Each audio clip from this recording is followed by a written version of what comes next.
President Emmerson Mnangagwa has once again taken a strong public stance against corruption, declaring that it has no place in Zimbabwe.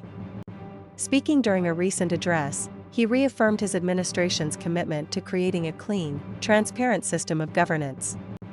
His statements were firm and direct, aimed at reassuring the public that the fight against corruption remains a top priority. However, his speech came shortly after controversial remarks by Eddie Cross, Mnangagwa's advisor and biographer, who suggested that corruption in Zimbabwe is so deeply rooted it might never be fully eradicated.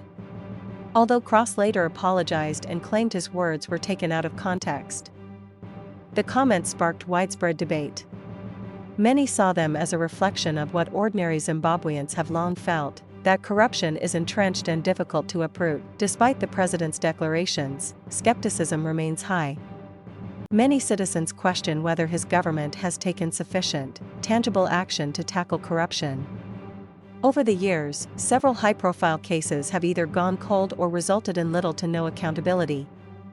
This has led to increasing public frustration and a growing belief that there is a disconnect between official rhetoric and actual reform. Observers and critics argue that speeches alone are not enough. They say real change will only come when the government takes decisive action, such as prosecuting high-level officials, recovering stolen public funds, and ensuring that no one is above the law. Without these concrete steps, they warn that anti-corruption efforts will continue to be viewed as mere political theater. President Mnangagwa has previously launched anti-corruption bodies and pledged to empower institutions like the Zimbabwe Anti-Corruption Commission. Yet, critics maintain that these efforts have fallen short. Reports of bribery, misappropriation of state resources, and irregular government contracts persist, casting doubt on the effectiveness of the current strategies. Eddie Cross's earlier comments, though retracted, resonated with many citizens who see little progress in their daily lives.